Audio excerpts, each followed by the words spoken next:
first of all, let me apologize for coming in here a little bit late. But indeed, we just had a wonderful ceremony. I have to tell you that it was a very touching, moving ceremony in Wyndham. The veterans there, and some of whom will, I think, come in here a little bit over time, but they were rededicating the VFW. And it was an opportunity for a community to come together. A community of people who believe in this country, who believe strongly in this country, and a group of individuals who felt so strongly about that they stepped forward and served us under fire overseas, the veterans of foreign war, and also the women that support in the auxiliary.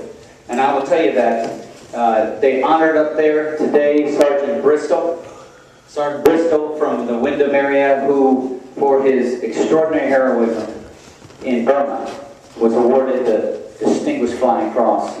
So many, and we have them here today, these World War II veterans that set the example for all of us, and it was great to honor on behalf of all of them Sergeant Bristol today. But it really caused me to reflect on some things coming from that ceremony.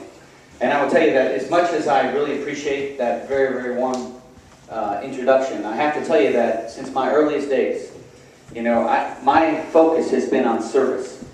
And so titles mean very little to me. The one that really means most to me is citizen and servant. And I go by Chris. And I'm seeking to serve you now as your congressman, to give you a new voice and a new direction.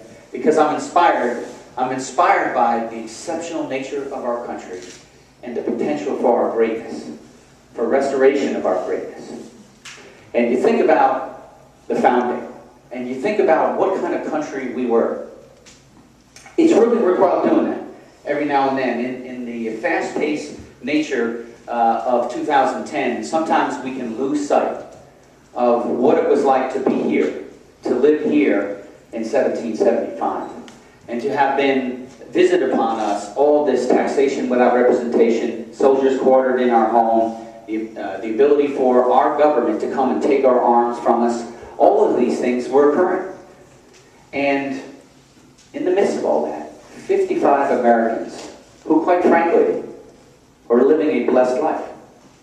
They were at the highest echelon of our life and had wealth and had prestige and had it to a degree, some ability to move all about. And yet they came together and they pledged their sacred honor, their fortune, and their lives on a document that really propounded freedom and had in it some of the most summoning words ever expressed in the history of mankind. They were created equal, endowed by our Creator with certain unalienable rights. Can't take them away. There's no way that they can be separated because they come from God. Life, liberty, and the pursuit of happiness. And to secure these rights, governments are instituted among men, deriving their just powers from the consent of the governed. Now, no radical idea just comes into being. It has to be fought for, and then it has to be defended. And that's why you have my undying love, loyalty, and support, because you represent in this room those who said, we will remain free. We will remain free because of your volunteerism, stepping forward to defend our country over the years that you did. And, the Revolutionary War, you think about, we fought the greatest superpower in the history of the world at the time, Great Britain. There was no one stronger than Great Britain at the time. And they consistently mocked us. They mocked us all the time. The song Yankee Doodle Dandy? They were mocking us. And you think of the song The World Turned Upside Down, and they were mocking us. Even at Yorktown, when they were surrendering and they were departing our country, they didn't believe it would work out. They looked at us like a bunch of rabble. There's no way we can survive without a king. This was the period of divine right of kings. And yet our founders persevered through that fight, and they brought forward a constitution. A constitution aimed at codifying the principle that we could live free. That's why we got a document such as it was. And you think about the eloquence of our founders. Because in a period where we often see bills over 2,700 pages, over 2,000 pages, not uncommon, the Declaration of Independence was one single page. And the Constitution that brought forth this new nation, only a few years later, if it were on 8x11, it had been about 18 pages. This was strong in vision. And what it said is that we would live free because we would enumerate the powers of the federal government, and then we would set up a design so that ambition would counteract ambition. You'd have a Congress with two houses, House and the Senate, and that Congress shall have the legislative powers, but they will be checked. The Congress shall be checked by an executive, the president, that would carry out the laws. But yet there would also be a separate institution, the judiciary, so that we could review the actions of the executive and the Congress to ensure that it comported with the Constitution to protect us. That was our federal government. And then co-sovereign with the federal government, states, 13 states at origination. The states also empowered with co-sovereignty.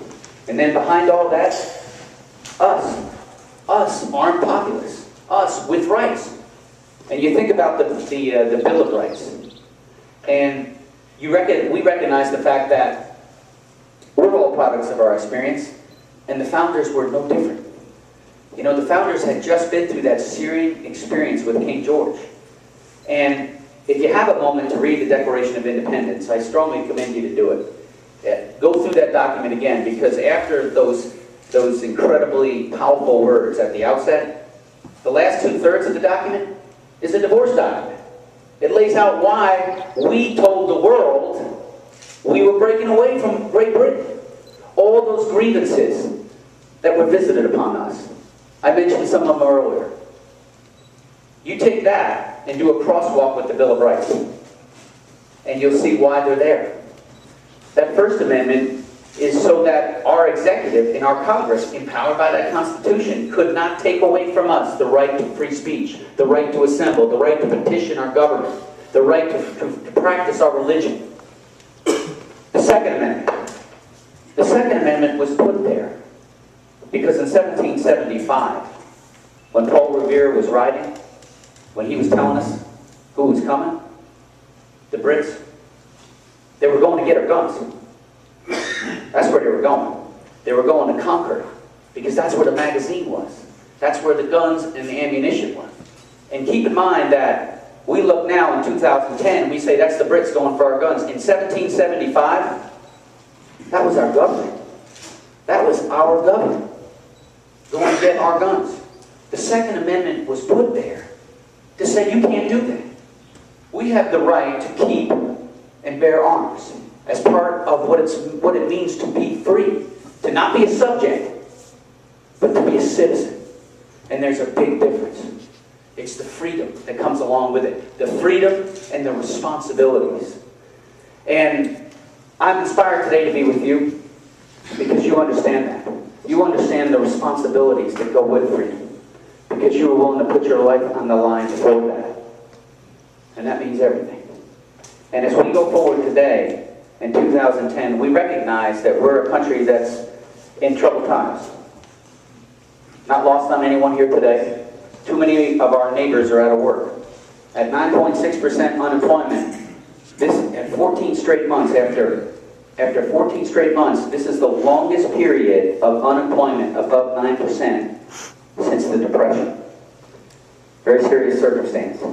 And when you factor in all the figures into unemployment, what the government calls the U6 report, you'll see that that figure is over 17%. Once you factor in those that stopped looking and those underemployed, over 17%.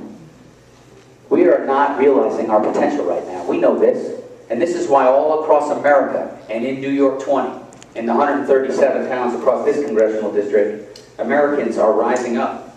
And they want their voice to be heard. Because because they want to change in direction to get the private sector economy going, because we realize that we're capable of so much more. I have been listening to that.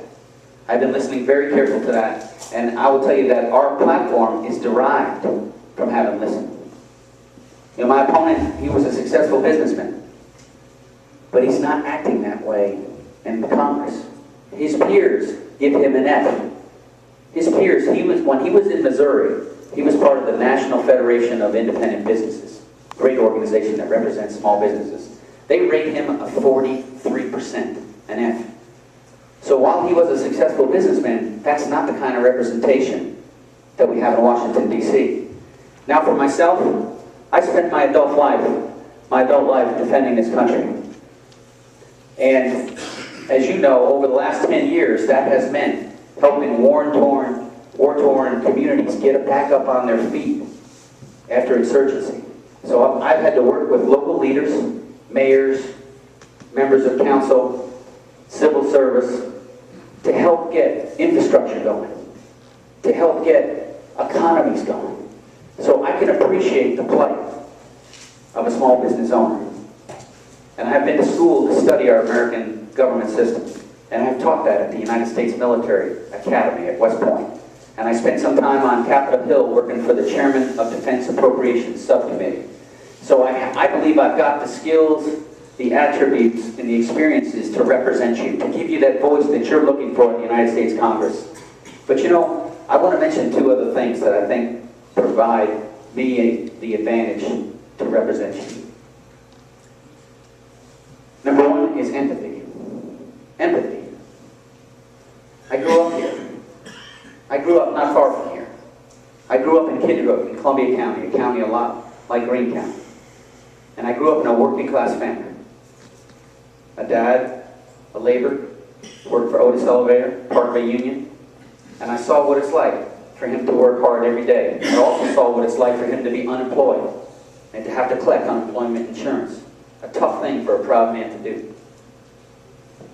I can affiliate with the pain today. The second point is I listen. So while my opponent was the businessman, he's not listening to small business owners. And we are. I am. And that's why our campaign has got a platform that's different from it. If you look at every one of the things that he supported, he has consistently supported the tax, borrow, and spend policies of Speaker Pelosi.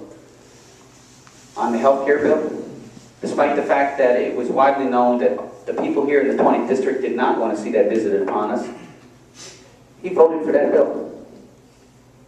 He voted for cap and trade, which is, in my view, an elite theory on how to move to alternative energies. There are smarter ways to balance energy requirements, the environment, and the economy than cap and trade, which would climb up on the back of farmers and manufacturers. We don't want to do that. We want to fight hard for our farmers and manufacturers. We've got the smartest, the hardest working farmers and manufacturers in the world. Their issue is profitability. So every time we put in front of them more obstacles, more regulation, we make it tougher on them. What we need is more empathy. We need more understanding for the folks who create the jobs. We need to listen to what they're telling us. Because every day they tell us the impediments to growth. Their taxes, regulation, and healthcare costs. These are the things that we need to be addressing at the federal level, is removing these impediments so that we can have growth.